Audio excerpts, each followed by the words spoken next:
Welcome to the program sports 21। I am your host Mohammad Yasir. Program में अपने बात करते हैं जी खेलों के हवाले से, और आजकल बात हो रही है कुछ पीएसएल के हवाले से। पीएसएल गो के मुकम्मल हो चुका है, फाइनल मुल्तान सुल्तान ने अपने नाम किया। इसके ऊपर हमने बड़ी डिटेल डिस्कशन की है और गुज़िश्ता प्रोग्राम में भी बात हुई कुछ इंडिविजुअल परफॉर्मेंसेस के हवाले से।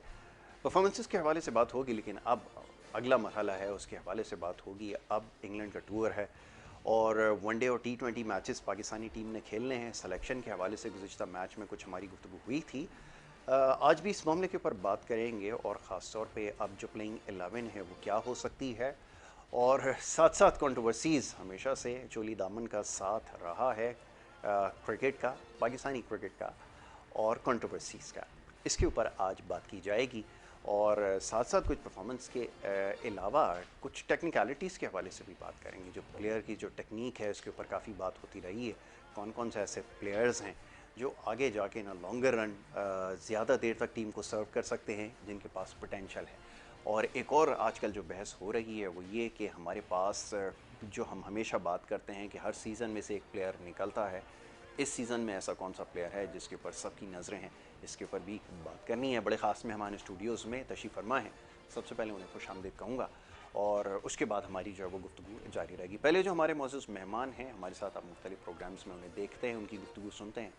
टेक्निकल एनालिस्ट हैं, तज्ज़िया करते हैं बड़ा ज़बरदस्त। और ख़ास तौर पे जो हमारी जो पिछले कुछ प्रोग्राम्स में बात हुई थी चंद एक प्लेयर्स के हवाले से, आज उसके ऊपर दोबारा ज़रूर बात करेंगे। उनके हवाले से बड़ी अच्छी प्रेडिक्शन आपने की थी, वो टेक्निकलिटीज़ को ज़्यादा समझते हैं, बेहतरीन क्रिकेटर खुद रहे हैं। और एक और बड़ा इंटरेस्टिंग फैक्ट उनके ये मैं आपको बताऊं, बड़ी एक ज़बरदस्त बात, ये जो टी20 क्रिकेट आजकल बड़ी मशहूर है, जो हम ज़्यादा इंजॉय करते हैं, इसकी पहली सेंचुरी बनाने का जो है वो एहसास अपने पास रखते हैं जनाब शुएब हबीब साहब। वेलकम करूँगा शुएब भाई, thank you so very much, बहुत शुक्रिया। Thank you. अभी ज़रा इस सेंचुरी के बारे में भी बात करूँगा। ज़रा दूसरे जो हमारे मेहमान हैं, सबसे पहले उन्हें खुशामदीद कहूँगा। आप हमारे साथ प्रोग्राम्स में शरीक होते हैं, एक्टिव जर्नलिस्ट हैं स्पोर्ट्स के, और बड़ी ज़बरदस्त खबरें लेकर आते हैं, इनसाइड स्टोरीज़ हमें देते हैं और बड़ी गहरी निगाह रखते हैं डोमेस्टिक और सारे इवेंट्स के ऊपर। बदियुज़्ज़मा, उनको भी मैं वेलकम करूँगा, senior sports journalist. Thank you buddy, बहुत शुक्रिया buddy, good to see you after a while. आपको काफ़ी दिन से हम मिस कर रहे हैं, आज बहुत सारी बातें करनी है, ख़ासतौर पे जो कंट्रोवर्सीज़ की अभी बात हुई है ना, बदी से कंट्रोवर्सी के बारे में। शुभ भाई, पहली सेंचुरी टी20 की, शायद बहुत कम लोग इस बारे में जानते हो। टी20 का क्रिकेट का आगाज़ आपके पास से हुआ और पहली सेंचुरी आपने स्कोर कर दी। देखें, टी20 की पहली सेंचुरी की स्टोरी मतलब नाज़िमाबाद सुपर कप से स्टार्ट होती है। पहले जब नाज़िमाबाद सुपर कप 78-79 में स्टार्ट हुआ तो ये फर्स्ट टाइम हुआ था ईदगाह ग्राउंड शालीमार पे। ठीक है। तो उस वक्त मैं उस भावलपुर क्रिकेट क्लब का कप्तान था। मेरी टीम में रिजवानुज़्ज़मा थे, राशिद खान थे, बड़े नाम, सलीम यूसुफ थे, इक़्तिदार अली थे, काजिम मेहंदी थे मेरी। और हमारा उसका फाइनल हुआ था शादाब क्रिकेट क्लब से। शादाब की बड़ी अच्छी टीम थी, महमूद रशीद थे, लियास खान थे, कादिर जान थे, हारून रशीद थे, वो भी बहुत बड़ी टीम थी। तो अच्छा, उस टीम में as a guest Mansoor Akhtar भी हमारे तरफ से खेला था, उसका फाइनल भी हमने जीता था। तो फिर उसके बाद ये जब वहाँ यूथ सेंटर पे शिफ्ट हुआ, तो जब यूथ सेंटर पे शिफ्ट हुआ तो उस वक्त हमारा मैच मलिक जिम खाना से था। तो मुझे याद नहीं पड़ता, तो मैं जब पैड पहन के बैटिंग करने जा रहा था तो एक बच्चा आया, उसने मेरे से एक लफ्ज़ बोला, कहें कि मोहम्मद के बेटे के सदके मैं 100 करूँ। तो मैंने कहा यार मैं कैसे 100 कर दूंगा, 170 रन बने, 60 रन बने। तो मैंने जान छुड़ाने के लिए मैंने जल्दी करी, मैंने बोलता हुआ मैं ग्राउंड में चला गया। तो वो इत्तेफाक से मेरे 100 हो गए थे। तो इसकी तो ये स्टोरी है। ज़बरदस्त है, ठीक है। अच्छा जी, अब थोड़ी सी पीएसएल के हवाले से बात होगी, थोड़ा बदी से भी इस बारे में बात करें ना, कंट्रोवर्सीज़ के हवाले से। परफॉर्मेंसेस तो आपके सामने हैं, हर दफ़ा ये बात होती है जी पीएसएल ख़त्म हुआ, एक प्रोडक्ट हमने तैयार की है, चंद एक प्लेयर्स आपके पास होते थे ना, लेकिन वो अब कम होता जा रहा है सिलसिला। अब ये बताइए कि 6 के बाद आपकी नज़र में कौन सा ऐसा प्लेयर है जो देर तक सर्व करेगा, पहले इस बारे में बताएं। देखिए यासिर भाई, सबसे बड़ी बात तो ये है कि जो पिछला सीज़न भी था और ये सीज़न भी था, हम बैट्समैन बिल्कुल नहीं निकाल सके। हमारे पास बैट्समैन नहीं निकले। इसकी ख़ास वजह मुझे समझ नहीं आ रही कि क्योंकि जितने भी खिलाड़ी हैं हमारी डोमेस्टिक क्रिकेट छोड़कर, जब भी यहाँ कायद-ए-आज़म ट्रॉफी हो रही होती है, पाकिस्तान कप हो रहा होता है, तो हमारे ज़्यादातर प्लेयर जो हैं वो एनओसी लेकर जो है वो चले जाते हैं दूसरी ममालिक की लीग में। देखिए लीग्स में ये है कि पैसा भी है तो खिलाड़ी इस वजह से ज़्यादा तवज्जो देते हैं। और पाकिस्तान क्रिकेट बोर्ड मुझे समझ नहीं आता, पहले 2 लीग की बात की थी, फिर 1 लीग की बात हुई, फिर 3 लीग की वो एनओसी वगैरह दे देता है। तो मेरे ख्याल में इस वजह से ये हो रहा है कि हमारे जो खिलाड़ी हैं डोमेस्टिक पे कम तवज्जो दे रहे हैं, उन लीग्स पे ज़्यादा तवज्जो दे रहे हैं। अगर देखें तो इस लीग से हमें बॉलर ज़रूर मिले। आप सबसे बड़ी मिसाल आपकी शाहनवाज दानी है, जो कि ऐसे इलाके से है जहाँ पर आप खुद देखेंगे सिंध में लोग फैसिलिटी भी नहीं है, बिल्कुल कोई सहूलत नहीं है। उसके अलावा मोहम्मद इमरान एक left arm fast bowler Peshawar Zalmi में था, वो एक अच्छा है। मोहम्मद वसीम की सूरत में आपको एक अच्छा ऑलराउंडर मिला है। देखिए वो बॉलिंग के साथ जो है वो बैटिंग भी बहुत अच्छी करता है। आपने पिछले मैचेस इस्लामाबाद के देखा था, हसन अली के साथ उसने जो बैटिंग की। तो मेरे ख्याल में बॉलर्स पाकिस्तान को मिल रहे हैं, लेकिन बैट्समैन का फुकदान है आपके पास, और कम से कम आपको मिडिल ऑर्डर के लिए इस वक्त वो बैट्समैन चाहिए। एक शुएब मकसूद क्योंकि पिछले 2016 में आखिरी बार पाकिस्तान से खेला था, फिर वो आया है, लेकिन नए बैट्समैन की जो आपने बात की बिल्कुल भी नहीं है। और इसके लिए पाकिस्तान क्रिकेट बोर्ड को जितने भी आपने एक अंबार सा रख लिया है हाई परफॉर्मेंस सेंटर में कोचेस का, चाहे वो मोहम्मद यूसुफ की सूरत में हो, अब्दुल रज़ाक भी हो, जितने भी हेड कोचेस हैं वो भी आपने सिलेक्शन कमेटी में भी शामिल कर दिए हैं। उसके अलावा ये सूबाई टीमों के हेड कोच भी हैं। तो मेरे ख्याल में जब ये कायज़म ट्रॉफी हो, पाकिस्तान कप हो, तो इन लोगों को ख़ास तौर पर नज़र रखनी चाहिए मिडल ऑर्डर बैटिंग पर कि हमारे पास मिडल ऑर्डर बैटिंग नहीं है। इस वक्त आप ओपनर से ही 3 नंबर पे खिला रहे हैं, ओपनर को ही 4 नंबर पे खिला रहे हैं, आपके पास 5-6 नंबर पे बैटिंग करने वाला कोई नहीं है। मजबूरी में अब इंग्लैंड की सीरीज है तो उसमें आपने जो है RSL को दोबारा लेके जा रहे हैं। तो ये एक हमारे लिए लम्हा फिक्री है कि हम क्यों नहीं वो कर रहे। तो इस पर काम करना होगा। बिल्कुल ठीक है शुएब भाई, आप तो सीमेंट के ऊपर खिलाकर आपने यूनुस खान को भी तैयार कर दिया, बड़े बड़े नाम आपने खिलाकर तैयार कर दिए, लेकिन अब तो कोई वो नहीं है। अब तो हाई परफॉर्मेंस सेंटर्स बने हुए हैं, लेकिन क्या प्लेयर तैयार हो रहे हैं? टेक्निकलिटीज़ पे आप बात करें ना ज़रा, कैसे तैयार हो प्लेयर? हाई परफॉर्मेंस सेंटर में जाने से ऐसा नहीं है कि आप बहुत अच्छे प्लेयर बन जाएंगे या हो जाएंगे। हमारे यहाँ जो सबसे बड़ा फॉल्ट है हमारे यहाँ यंग एज में, अगर मैंने पहला सीज़न है, पहले सीज़न में अगर मैंने 1-2 कर दिया या अच्छी परफॉर्मेंस कर दी, हम उसको फॉरेन इंटरनेशनल क्रिकेट में ले आते हैं। हम उसको एक्सपीरियंस नहीं लेने देते। इंटरनेशनल क्रिकेट के 1-2 मैच खिला के उसको कह देते हैं ये ज़ाया हो गया, ये बेकार है। अभी ये जितने प्लेयर हैं, जितने भी हैं, हारिस सोहेल है, आसिफ अली है, शुएब मकसूद है, ऐसे 4-5 प्लेयर और हैं। ये कोई इतने एजेड नहीं है, आपने इनको वक्त से पहले खिला के इनको स्क्रैप कर दिया, ऐसा नहीं है। ये बहुत अच्छे प्लेयर हैं, सिर्फ आपने इनको कॉन्फिडेंस देना है। अब जैसे कि अभी आप हैदर अली को लाए हैं या आजम खान को लाए हैं, अभी इनको बहुत टाइम चाहिए। फिर ये कोई जूनियर मतलब उस लेवल की क्रिकेट नहीं खेलने आए कि पाकिस्तान ए से खेल रहे हैं या जूनियर, ये वर्ल्ड कप के लिए आप सेलेक्ट कर रहे हैं। तो ये आपका गलत सिस्टम है। वर्ल्ड कप एक ऐसा इवेंट होता है जिसमें आपको एक्सपीरियंस सबसे इम्पोर्टेंट चाहिए होता है। अब आपके पास माशाल्लाह मैं कहता हूँ, ये जो मैं आपके लास्ट प्रोग्राम में कह के गया था, ये जो टीम इन्होंने सेलेक्ट करी थी, ये कोई ख़ास टीम नहीं थी। Specially 6-7 player, specially Haider Ali, ये नहीं। अब आप देखें, मैं भी इत्तेफाक नहीं कर रहा था, लेकिन जिस हिसाब से शुएब मकसूद खेला वो डिज़र्विंग है, जिस हिसाब से शुएब मलिक है खेला वो डिज़र्विंग है। अगर आपके पास अभी और सरफराज इवन डिजर्विंग है। आप इन लोगों को कंपेयर करें हैदर अली से या आजम वगैरह से, तो इनकी कोई परफॉर्मेंस नहीं है। अब आज अगर अपने हिसाब से पाकिस्तान टीम बताऊं, उसमें एक्सपीरियंस भी होगा, मैच्योरिटी भी होगी, परफॉर्म भी होगी। मैं ये नाम लेता हूँ, आप इससे जाएँ पहले तो मैं चलो ये इधर भी आ जाता हूँ फ़कर पे, और उसका इतना शोर मचा हुआ था। शर्जील का क्या परफॉर्म करा? कुछ भी नहीं। एक बुग़्ज़ माफिया है जो रिजवान और हमारे कप्तान सरफराज के नहीं, अच्छा बाबर आजम के, यार बाबर आजम ने 80 करे टीम हार गई, बाबर आजम ने 50 करे टीम हार गए। ओ मेरे भाई, उसी टीम का मेंबर वो भी तो था शर्जील, तो उसने क्यों नहीं जिता दिया? तो हाँ, तो फिर उसके बावजूद आप ये कहते हैं नहीं बाबर को 1 डाउन कर दो, शर्जील को ओपन। तो भाई शर्जील ने ऑलरेडी ओपन खेला। तो ये एक बुग़्ज़ माफिया है। पाकिस्तान की टीम बहुत अच्छी है, और मैं समझता हूँ कि अभी ये जो इंग्लैंड सीरीज़ है, इंग्लैंड सीरीज में इन्हें कंटिन्यू खिलाना चाहिए। हफीज़ को सारे मैच खिलाने चाहिए, इनको शुएब मकसूद को सारे मैच खिलाने चाहिए, इनको सरफराज को सारे मैच खिलाने चाहिए, इनको किसी तरीके से धानी को वनडे T20 स्क्वाड में लाके सारे मैच खिलाने चाहिए, इनको अमाद वसीम को सारे मैच खिलाने चाहिए।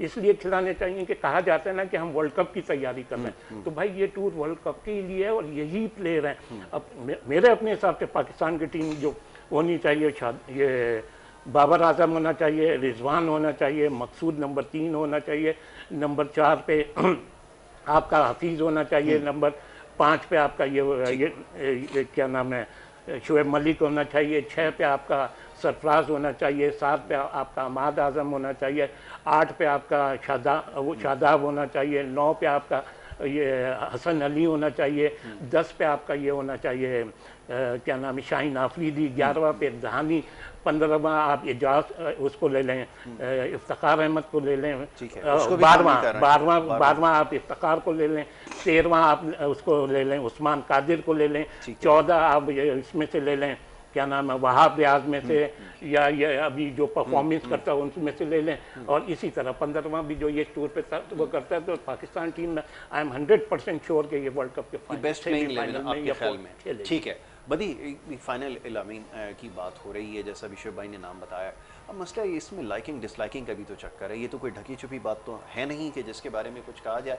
अब सवाल ये पैदा होता है कि आपके पास जो अवेलेबल ऑप्शन है उसमें से आप कैसे फिर प्लेयर्स को जो है वो यूटिलाइज करेंगे, क्योंकि सवाल ये कि सही जगह आप इस्तेमाल भी तो करें। जी सबसे बड़ी बात तो ये कुछ नाम इन्होंने लिए जो स्क्वाड में है ही नहीं। सबसे बड़ी बात ये कि और जहाँ तक इन्होंने बात की कि देखिए इंग्लैंड की सीरीज जो है वो हमेशा से आपके लिए सख्त रही है, और वहाँ आपको एकदम आप यूएई की कंडीशन जो इतनी गर्म कंडीशन और एकदम आप ठंडी कंडीशन में चले जाएंगे, तो ये सबसे बड़ी बात है। 8 से 10 दिन आपको या 12 दिन आपके पास होंगे, इसमें आपको एडजस्ट करना बहुत ज़्यादा मसला हो जाएगा। वहाँ एडजस्ट करते हैं तो फिर आपको मसला नहीं होगा, लेकिन सबसे बड़ी बात यह है कि आप किसको कहाँ खिलाएंगे, वही बात है। शाहनवाज दानी की उन्होंने बात की, तो अभी आज ही मैं खबर में हमने दी है कि शाहनवाज दानी को जो है वो वाइट बॉल क्रिकेट के लिए कहा गया है कि उसको पाकिस्तान टीम में दौरा इंग्लैंड और वेस्ट इंडीज के लिए रखा जाए। अगर लॉजिस्टिक प्रॉब्लम ना हुई तो शाहनवाज दानी जो है वनडे और T20 के लिए इंग्लैंड जाएंगे। अगर इस तरह के मसले मसाइल हुए तो फिर जो है वो वेस्ट इंडीज के टूर में लाजमी T20 सीरीज में होंगे, ये मैं अभी आपको कह रहा हूँ। और दूसरा जहाँ तक बैटिंग ऑर्डर की बात आप कर रहे हैं, देखें T20 में सबसे बड़ी बात है आपके पास इस वक्त जो सबसे ज्यादा मसला है वो मिडिल ऑर्डर में। बिल्कुल ठीक है। देख आपके पास 4 के 4 जो हैं, आप बाबर आजम से ओपन कराते हैं, बाबर आजम 4 पे भी खेल लेता है और 3 पे भी खेल लेता है। आप बाबर आजम रिजवान अगर बहुत ज्यादा सेट है तो उसके साथ फखर से ओपन करा लें, फिर आपने शजीर को लिया, शजीर से ओपन करा लें। बाबर आपको मिडल में भी काम दे सकता है, ये जरूरी नहीं है कि बाबर जो है वो ओपन ही जाएगा तो वो रन्स करेगा। तो मेरे ख्याल में यहाँ, और फिर उसके बाद शुएब मकसूद आपके पास आ गया है, आरिफ सुहेल आपके पास आ गया है, तो ऑप्शन तो आपके पास है, लेकिन सबसे बड़ी बात है वहाँ की कंडीशन में परफॉर्म करना।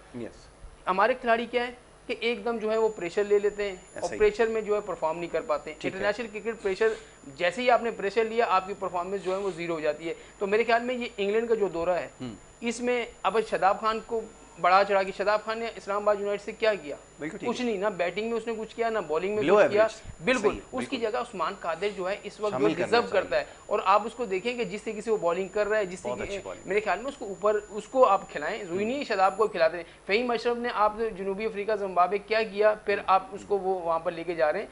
तो मेरे ख्याल में उन लड़कों को चांस दें। आप अगर आप मनपसंद और अपने चाहने वालों को इस तरीके से सिलेक्ट करते रहेंगे तो पाकिस्तान टीम वर्ल्ड कप के लिए फिर इस तरह की जाना आपके लिए बहुत ज़्यादा मसला हो जाएगा। एक चीज़ को और तस्करा कर देना यहाँ पर कि शुएब मलिक जो इस वक्त फॉर्म में है, जितना एक्सपीरियंस प्लेयर है, और सबसे बड़ी बात है कि अवेलेबल है, मुस्तकिल क्रिकेट खेल रहे हैं, फॉर्म लगी हुई है, रन्स करना जानते हैं, दिमाग से क्रिकेट खेलना आ गई है, आप शुएब मलिक को कंसिडर क्यों नहीं करते? ये तो ज़रा बताइए कि जब आप हफीज़ को कंसिडर कर रहे हैं और आपके मिडिल में प्रॉब्लम भी है, आप जब शुएब मकसूद को जो आप पहले इस्तेमाल करके देख चुके हैं और वो नहीं चला, 2016 में जैसा भी बात हो रही थी, वर्ल्ड कप आपने खिला दिया, पोटेंशियल होता तो वहाँ पर वो हो जाता डिस्कवर, आप दोबारा उसको इस्तेमाल कर रहे हैं, तो शुएब मलिक को क्यों नहीं? बिल्कुल देखिए, अगर इस वक्त आप देखें तो जितने भी पाकिस्तान टीम में खिलाड़ी हैं, बाबर आजम और शुएब मलिक, दो ऐसे खिलाड़ी आपको नजर आएंगे जो मुकम्मल तौर पर आपको फिट नजर आते हैं। बिल्कुल ठीक है। देखिए शुएब मलिक आपको 50 ओवर में भी वैसे ही नजर आएगा जो 10 ओवर खेल के जा रहा है, वैसे ही नजर आएगा।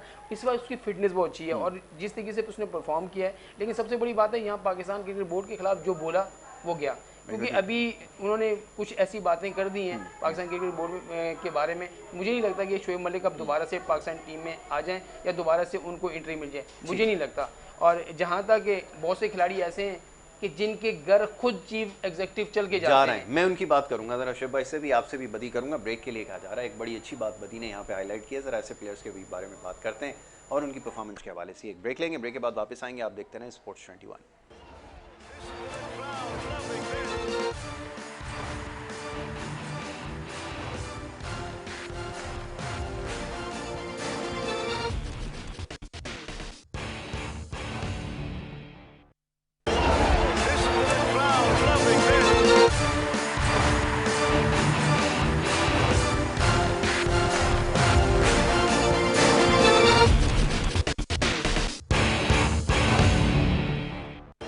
Welcome back once again. आप देख रहे हैं स्पोर्ट्स 21। ब्रेक पे जाने से पहले बात हो रही थी कुछ हमारी सिलेक्शन के हवाले से और पीएसएल के जो परफॉर्मर हैं उनके हवाले से बात कर रहे थे। अब सवाल ये पैदा होता है कि इसी में से आपको टीम सेलेक्ट करनी है, आगे आपके पास जो है वो 8 एक मैचेस हैं जो आपने खेलने हैं, क्या तैयारी है, किस तरह सिलेक्शन होगी, एक बहुत अहम सवाल है। और ख़ास तौर पे जो इसमें परफॉर्मर्स थे उनको मौका नहीं दिया जा रहा है। ये ऐसा बज़ाहिर लगता है कि अगर जो लोग पहले डिलीवर कर चुके हैं और इस वक्त फॉर्म में भी हैं, इंक्लूडिंग सरफराज अहमद, क्यों कंसिडर नहीं किया जाता। और फिर ये कि पुराने लोगों को दोबारा से लाकर, जैसे शुएब मकसूद की बात हो रही है, क्या मैसेज दिया जा रहा है, इसके हवाले से बात करेंगे।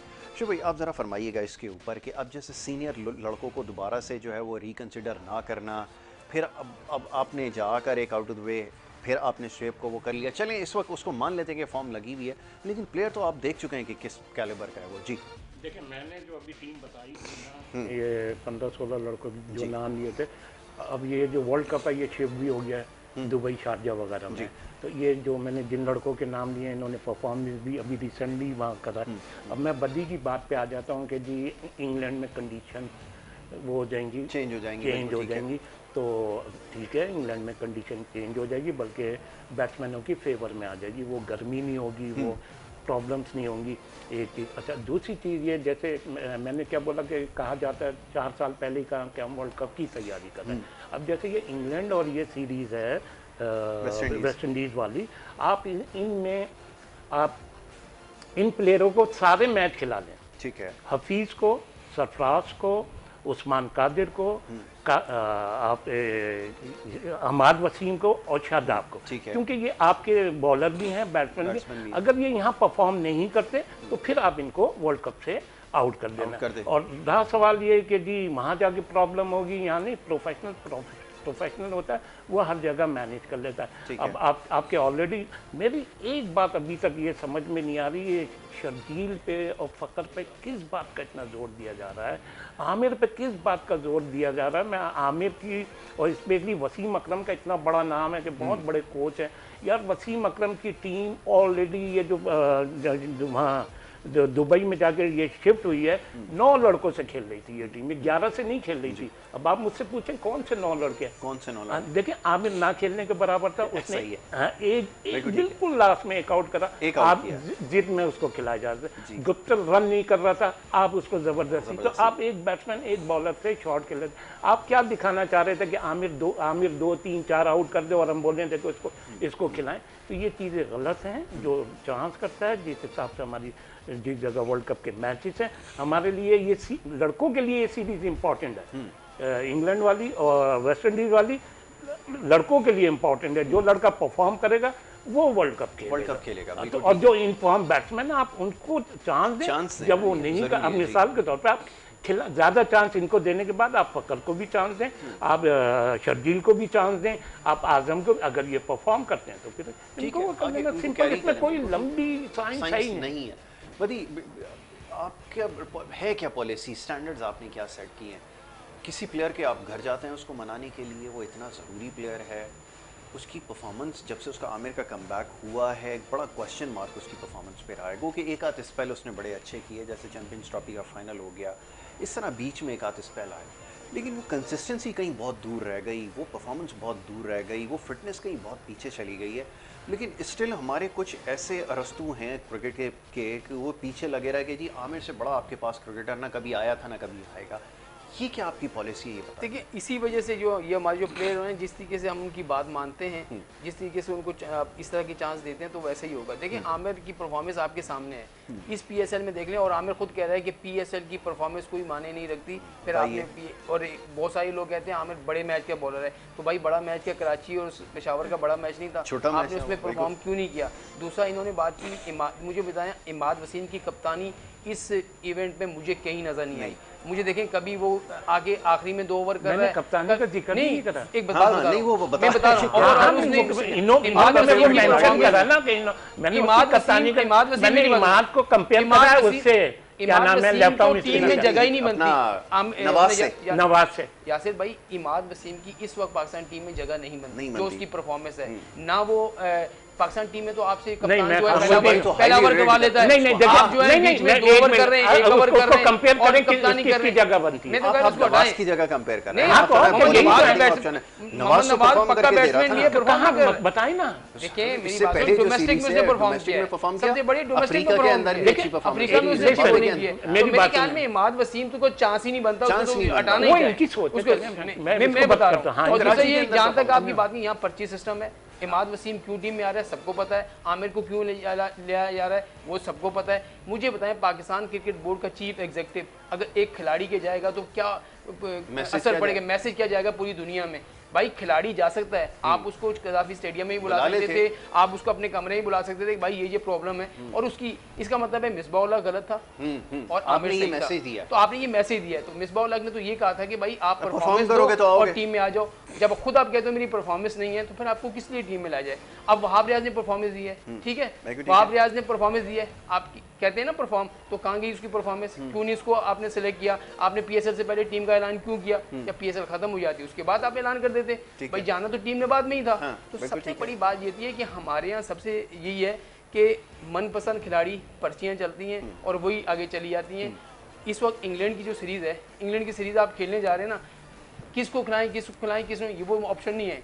हेड कोच, कप्तान और चीफ सिलेक्टर ने कह दिया कि इंग्लैंड के जो टीम खेलेगी वही हमारी फाइनल 11 होगी वर्ल्ड कप के लिए। ये कह चुके हैं पहले से, मैसेज दे दिया है वो वर्ल्ड कप के कह चुके। इसमें ना मैं सरफराज खेलेगा। आपके लास्ट प्रोग्राम में मैं क्या क्या गया था कि हमारे सिलेक्शन कमेटी के चेयरमैन ने सारा बोझ कहाँ डाला, अपनी जान छोड़ा के बचाने के लिए। बिल्कुल नहीं, अभी ना इस आप बात कर रहे हैं ना टेस्ट मैच में सरफराज खेलेगा, ना T20 मैच में सरफराज खेलेगा, ना वनडे में खेलेगा, हाईएस्ट स्कोरर उसमें है, लेकिन नहीं खेलेगा क्योंकि आप रिजवान को हटा के उसको वो नहीं कर सकते। मिडिल ऑर्डर में आप सोहेल मकसूद को भी लेके चले गए, RS सोहेल को भी लेके चले गए, शकील सऊद को भी लेके चले गए। तो मेरे ख्याल में आप उनको बैठा के सरफराज को नहीं कर सकते। तो मेरे ख्याल में इस वक्त जो है ना, आपको यही सोचना है कि इंग्लैंड की सीरीज जीती कैसी जाए और उसमें परफॉर्मेंस कौन करेगा, यही सबसे बड़ा मसला है। सबसे बड़ी बात ये अप्रोच है, कभी कभी माजी में हुआ है कि जीत के अप्रोच से जा रहा हूँ, ये तो जाते हैं कि चलो 2 मैच हम जीत जाएं, 2 वो जीत जाएं या बराबर हो जाए। देखिए आप कंडीशन की बात होती थी ना, कंडीशन की मेरे बताएं,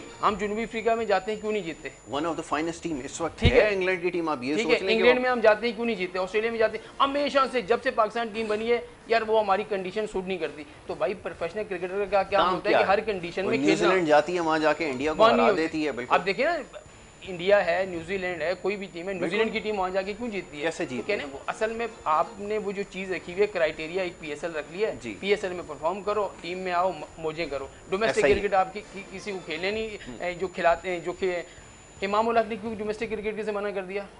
उसको बुलाया गया, उसने कहा जी मैं डोमेस्टिक क्रिकेट नहीं खेला। एक और प्लेयर है, मैं नाम नहीं लेता, उन्होंने भी डोमेस्टिक क्रिकेट से मना कर दिया। तो जब उनको लीग खेलनी होती है तो वो चले जाते हैं डोमेस्टिक क्रिकेट। भाई आप एक वो कर लें कि पाकिस्तान में डोमेस्टिक क्रिकेट हो रही हो, किसी को इजाजत ना दे के बाद जाके खेले। अब तो T10 सर, अभी तो T10 खेल रहे हैं, अगले साल एक जो है ना 15 ओवर का भी चैंपियनशिप आने वाली है। तो ये खिलाड़ी आपको ऐसे ही नजर आएंगे, आओ छक्के मारो चौके मारो चले जाओ। बिल्कुल आजम खान की सिलेक्शन हुई है, किस बात पे हुई थी कि छक्के चौके मारते हैं। PSL 10 मैच 174 रन, 47 हाईएस्ट, वो भी यहाँ क्यों खेल रहा है सबको पता है। तो ये देखिए ना क्या हो रहा है। अच्छा चले, मैं पहले सीजन से लेके आज तक वो खेल रहा है, 6 सीजन खेल गया। परफॉर्मेंस मुझे बता दें, बताइए। 350 है उसके, बताएं। ठीक है सर, आपको उसमें हिटर नजर आता है, बड़ा प्लेयर उसके अंदर नजर आता है, बताइए जी। ठीक है, मैं आपके लास्ट प्रोग्राम में आया आपने बिल्कुल कहा था, मैंने क्या बोला था, चेयरमैन सिलेक्शन आपने कहा था बोझ उतारा है, बोझ उतारा और टीम किसने खिलानी है, सारा प्रेशर किस पे ले आया, बाबर पे और मैनेजमेंट के ऊपर आ गया। तो ये बात मैं पहले ही कह चुका हूँ जो बदी ने बोली। अच्छा, अब बदी, मैंने अमाद वसीम को कप्तान का तो नहीं बोला, मैं हर प्रोग्राम में किसको, नवाज को फेवर करता नहीं, आप टीम में डाल रहे हैं ना, तो बदी का कहना ये है कि जिसकी परफॉर्मेंस है ही नहीं कैसे कंसीडर कर सकते हैं। अच्छा, अभी प्रेजेंट जो ये मैचेस हुए, नवाज की परफॉर्मेंस अच्छी थी या उसकी थी, अमाद की? कौमी टीम की बात करें, कौमी टीम कंपेयर करेंगे, कौमी टीम बनती किससे? नहीं, वहाँ बाकी पिए तो ना इससे है, इसमें तो अफ्रीका में आपको परफॉर्म जवाब किया, दूं, आपको जवाब दूं। अफ्रीका में ही परफॉर्म किया, जिम्बाब्वे में परफॉर्म किया। अच्छा ठीक है, चलिए। उसकी फ्रेंचाइज कहाँ चली गई? बॉटम में आ गई। हाँ, bottom out अच्छा कर गई। अभी ये जो लास्ट 4 मैच की बात कर रहा हूँ, होने वाले वर्ल्ड कप की बात कर रहा हूँ, और मैं साथ में क्या कह रहा हूँ कि इंग्लैंड में जितने भी T20 हैं इनको खिलाएं, अगर परफॉर्म करते हैं तो कंटिन्यू करें, परफॉर्म नहीं करते तो बाहर कर दें। इतना बड़ा रिस्क कैसे लें फिर इसमें भाई? रिस्क क्या? आप इंग्लैंड जैसी सीरीज के अंदर दुनिया की बेहतरीन टीम के अगेंस्ट खेलने जा रहे हैं। हाँ हाँ, तो आप दो या कोई बैद नहीं है 300 भी खा देखिए, जाएं आप, बात अगर वो 300 की नहीं है, 500 की नहीं है। जी अब बात यह है कि हमने वर्ल्ड कप खेलना है, हमने वर्ल्ड कप खेलना है दुबई शारजा में। हमारे वर्ल्ड कप से पहले ये 8 मैचेस हैं। आप इसमें अपने बेस्ट को खिलाएं और उनको अगर परफॉर्म करते हैं कंटिन्यू करें, परफॉर्म नहीं करते तो बेस्ट में तो फिर सरफराज भी आ जाएगा और भी बहुत सारे लोग आ जाएंगे। आप नहीं कंसीडर कर रहे, बदी यही तो कह रहा है कि इसमें लाइकिंग कौन नहीं डिसलाइकिंग कंसीडर कर रहा? मैं अपनी टीम बोली है, मेरी टीम में तो है ना। आपकी टीम में अब तो मुझे है, क्रिकेट की क्रिकेट की पॉलिटिक्स का नहीं, मैंने जो क्रिकेट देखी है, जो क्रिकेट होनी है, ये कहते हैं बेस्ट अवेलेबल ऑप्शन है, इनको इस्तेमाल करें, इनको इस्तेमाल करें। और मैं साथ में गारंटी देता हूं, अगर ये इस ऑप्शन को इस्तेमाल करेंगे, Pakistan cricket team world cup का सेमीफाइनल 100% खेलेगी। मैं इसमें नहीं जा रहा कि वो उसके घर गया तो वो उसकी पर्ची है, तो वो उसकी है। जो अभी आपका PSL हुआ है, जो आपके लड़कों की परफॉर्मेंस है, जो आप अभी टूर पे जा रहे हैं इंग्लैंड, और वो आप ये टीम सेलेक्ट करेंगे जो परफॉर्म है, आप 100% से। चलिए, अब शुएब भाई तो कह रहे हैं कि जो बेस्ट अवेलेबल ऑप्शन है, इन्होंने जिनके नाम लिए और होना टेक्निकली स्पीकिंग, दिमाग ये कहता है कि ये आपके बेस्ट प्लेयर हैं, जिसमें शुएब मलिक शामिल है, सरफराज शामिल है और बहुत सारे इसके अंदर प्लेयर्स हैं। आपको उनको मौका देना चाहिए। आप समझते हैं कि लाइकिंग डिसलाइकिंग मैं टीम बना लूँ, आप टीम बना लें, ये टीम बना लें, कुछ नहीं होगा। टीम वही चलेगी जो सिलेक्शन कमेटी का जो चेयरमैन है वो बनाएगा। तो हम प्रोग्राम में क्या बात करें? हम तो सिर्फ राय दे सकते हैं ना। मैं सिर्फ ये कह सकता हूँ, मैं ये कह सकता हूँ शुएब मलिक अच्छा है, मैं कह सकता हूँ वाब रियाज अच्छा है, मैं कह सकता हूँ कामरान अकमल अच्छा है। उसने क्या कसूर किया, वो भी तो रन कर रहा है। कहने का मकसद ये है कि हम अच्छा कह सकते हैं। मैं ये नहीं कह सकता कि कामरान अकमल को टीम में लें या शुएब मलिक को लें। हम ये कह सकते हैं इसकी परफॉर्मेंस अच्छी है भाई, इसको कंसीडर करना चाहिए। अब देखिए T20 वर्ल्ड कप से पहले अगर आप तजर्बे करेंगे तो फिर आपकी टीम कैसे जो है बनेगी? आपने तजर्बा कर लिया, आपका वो काम नहीं आया, फिर आपके पास टाइम कहाँ है? अगले अक्टूबर में जो है वो जो वर्ल्ड कप शुरू हो जाना है, उसके बाद वेस्ट इंडीज के बाद आपकी कोई सीरीज ही नहीं है। आपने खेलना क्या है? तो मेरे ख्याल में आपको इस वक्त जो मैं समझता हूँ कि वो टीम खिलानी चाहिए 12-14 की, कि जिसको आपने वर्ल्ड कप में खिलाना है। तो आपको पता चले कि ये मेरे पास 4 बॉलर हैं, ये मेरे पास 4 बॉलर हैं, ये मेरे पास 2 ऑलराउंडर हैं, ये मेरे पास 2 मिडल ऑर्डर बैट्समैन हैं। बिल्कुल आपकी मैं बता रहा हूँ बॉलिंग कम हो गई है, इसमें से हसनैन चला गया, इसमें से आपको नसीम शाह चला गया, इसमें से शनवारी एक ऑप्शन कम हो गया। ये सोचना है आपने, बिल्कुल ऐसा ही है। आपका टैलेंट कैसे आपने जाया कर दिया। और दूसरा टीम देखिए ना, जब भी पाकिस्तान किसी बड़े टूर पे जा रहा हो तो आपके पास कोई ना कोई मसले मसाइल हो जाते हैं। अभी भी एक बहुत बड़ा मसला आपके सामने आ गया कि बैटिंग कोच यूनुस खान ने जो है वो टीम छोड़ दी। इस पर कितना असर पड़ता है आपको मालूम है? क्या कितना असर पड़ता है? इतनी बड़ी टीम के खिलाफ जब आप मैच खेलने जा रहे होते हैं और उससे पहले आपको एक वो दचका लगता है तो आपको असर पड़ेगा। क्योंकि यूनुस खान की बात हमेशा से आपको पता है, यूनुस खान का अपनी मर्जी से काम करता है, किसी को इंटरफेयर नहीं होने देता। तो यही वजह है कि यहाँ कराची में आपको भी याद होगा, मुझे भी याद है कि यहाँ जनूबी अफ्रीका का जो वनडे का कैंप लगा था टेस्ट मैच के लिए, तो उसमें बहुत सारे कोचेस आकर खिलाड़ियों को टिप्स दे रहे थे। यूनुस खान को वो बात भी पसंद नहीं आई थी। ठीक है, तो हाई परफॉर्मेंस सेंटर में भी ऐसा ही चक्कर था कि वहाँ पर भी उनके काम में दखल अंदाजी हो रही थी, तो वो चीज़ें भी उनको पसंद नहीं थी। और बहुत सारी बातें और भी हैं। और फिर भी उनका एक खिलाड़ी के साथ कुछ मसला भी हुआ है, हसन अली के साथ डिसिप्लिन के खिलाफ बात हुई है। तो वो देखें, ये चीज़ें होती हैं जो पाकिस्तान टीम के जो मोराल होता है उसको गिरा देती हैं। तो इतने बड़ी टीम के साथ जब आप खेलने जा रहे हैं तो ये चीज़ें भी रखनी पड़ती हैं। जरूरी नहीं है, प्रेशर एक गेम का नहीं होता। और सबसे बड़ी बात देखें कि उनकी टीम जो है मुसलसल मैच खेल रही है, और दूसरा ये है कि उनकी परफॉर्मेंस देखें, आप वनडे में अपनी परफॉर्मेंस देखें और उनकी परफॉर्मेंस देखें। ठीक है, फिर आप T20 उनके साथ खेलने जा रहे हैं तो यहाँ आपको यही सोचना पड़ेगा बेस्ट 11। मेरे ख्याल में तो आप जो है ना इस वक्त अगर आपने, क्योंकि हमेशा से इंग्लैंड को प्रॉब्लम हुई है थोड़ा लेग स्पिनर पे, ठीक है, आपके पास बेहतरीन ऑप्शन है कि आप उस्मान कादिर को खिलाएं और शादाब से ताकि आपको पता चल जाएगा कि यार T20 वर्ल्ड कप से पहले हमें शादाब को आप बैटिंग के ऊपर रख देते हैं ना, शादाब की बैटिंग तो है ही नहीं। बैटिंग ज़ाहिर है कि वो ऑप्शन तो नहीं है, बैट्समैन तो नहीं है आपका, वो तो ज़ाहिर है कि अब PSL में उन्होंने ये 3, 4 या 5 नंबर पे जाकर क्या किया, एक बैट्समैन की जगह मारी और उनके वो हो गया। आखिरी जुमला ये कि जो चीज़ें मैंने बोली बदी ने उसको दूसरे तरीके से घुमा के कर दी। मैंने उस्मान कादिर का भी बोला हुआ है, मैंने इसका भी बोला, शादाब का भी बोला है। अच्छा, ये जो 8 मैच है ना, ये बहुत हैं, और यही है। अच्छा, और जो मैंने ये 15 या 16 की टीम, 12 की टीम बोली और 4 ऐसे बोले जो वो परफॉर्म करें, उन्हें ऐड कर लें। जो बदी ने बोला, बदी घर जाके ये जब प्रोग्राम देखेंगे ना तो तकरीबन ऑलमोस्ट एक सा यही बात करेंगे। अच्छा, अब आ जाते हैं यूनुस खान पे। देखिए, मैंने ये फाइनल से पहले, ये फाइनल के बीच में रमीज़ ने इससे सवाल करा था रिजवान से, रिजवान तुम्हारी टीम का माहौल इतना अच्छा क्यों है?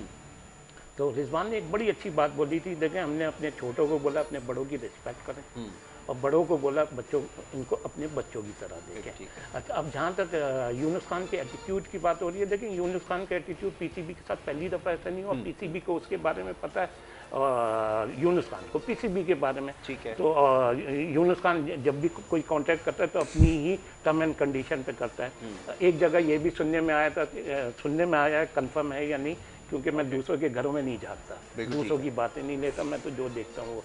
तो उसमें था कि भाई यूनुस खान ने बोला जब चाहे मैं छोड़ भी सकता हूँ।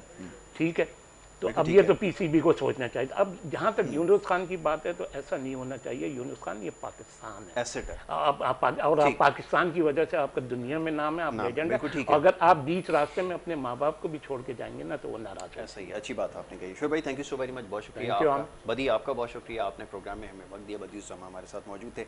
बात हो रही थी जनाब कुछ सिलेक्शन के हवाले से, प्लेइंग 11 के हवाले से। सवाल ये पैदा होता है कि ये जो लाइकिंग और डिसलाइकिंग है, जिससे सबसे ज़्यादा हमें नुकसान हुआ है, ये सिलसिला कब ख़त्म होगा?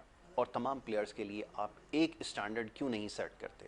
किसी प्लेयर के आपको घर जाना पड़ रहा है, इसकी नौबत आ चुकी है, और कहीं पर ऐसा है कि बहुत सारी परफॉर्मेंसेस देने के बाद भी वो टीम से बाहर है।